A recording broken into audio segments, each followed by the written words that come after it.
Ben Hatice Çelik, Mehmet Şerif Çelik'in eşiyim. 93 yılında cezaevine girdi. 22 yaşındaydı. Eşim imamdı zaten. İdil'de imamlık yapıyordu. Orada cezaevine girdi.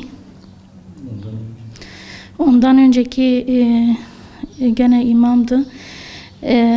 93 yılında biz evlendik. 25 gün beraber kaldık. Eşim yakalandı. 5 yıl cezaevinde kaldı. Beraat edildi. Ondan sonra beraat edildikten sonra hemen onu askere gönderdiler. Askerden sonra 2 yıl evde kaldı. Bir kızım oldu. İdil'de imamlık yapıyordu. Eşim cezaevine girdi.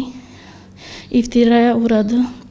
Kur'an dersi veriliyordu. Kur'an dersinden dolayı dindarlığından dolayı, dindar kimliğinden dolayı cezaevine girdi. İlk başta Şırnak'a götürdüler. İdil'den Şırnak'a, Şırnak'tan Mardin'e, Mardin'den Bingöl'e, Bingöl'den de Siirt'e, Siirt'ten de Batman'a, Batman'dan da Ordu cezaevine girdi. Geçen defa 5 sene, bu sefer de 12 yıl, işte 18. yılına girmiş. Toplam yani 18. yılına girip ancak açık görüşlerde gidebiliyoruz. Buradan oraya kadar uzun bir yol, yani hemen hemen 3 gün yolda kalıyoruz ve 1 saatlik yol görüştür. Eşimle gurur duyuyorum. Eşimin yani her zaman bütün hayatında başarılı bir insan olmuştur. Bunun için yani her zaman onunla gurur duymuşuz. Duygularımız yani anlatılamaz. Yani tabii evde olması bizim için daha mutluluk verirdi. Onun törenine yani eşim katılamadı. Kardeşi katıldı.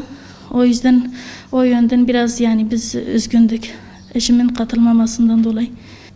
Benim bildiğim yani tek şey haksızlığa uğramıştır eşim. İftiraya uğramıştır. Eşimin tekrar yargılanmasını istiyoruz. Başka davalardan KCK olsun, Ergenekon olsun, onlar için her gün yeni yasalar çıkıyor. Ama bizim gibi dindar insanlara hiçbir zaman önümüzü açmamışlar.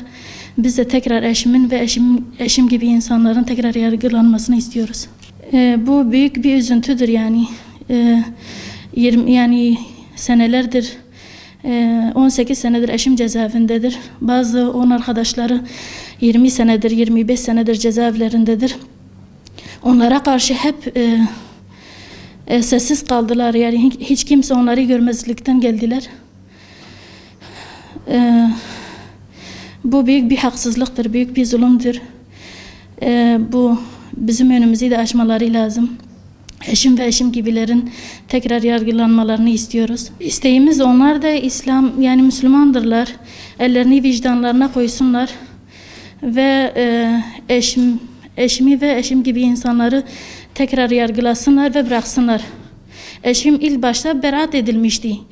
İftiraya uğradı ve onu tekrar cezaevine koydular. Şimdi biz istiyoruz tekrar yargılansınlar ve onları bıraksınlar. Genel bir af getirsinler yani. Allah razı olsun başlatanlardan. Çok memnun olduk. Herkesten destek istiyoruz. Benim adım Halime Çelik, Mehmet Şerif Çelik'in kızıyım. 13 yaşındayım. Ben babamı hiç dışarıda görmedim. Babamı içeride tanıdım. Yıllardır her zaman biz görüşe gitmek için okulumdan, eğitimimden geride kaldım.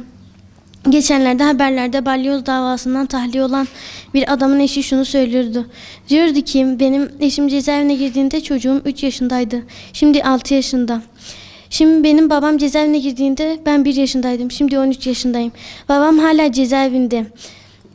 Kim bunca yılın hesabını verecek? Ben ve benim gibi bunca baba hasreti çeken çocuğun hesabını kim verecek? Yine tahliyelerde balyoz davasından tahliye olan bir adam şunu söylüyordu. Benim cezaevinde 5 yaş senem geçti.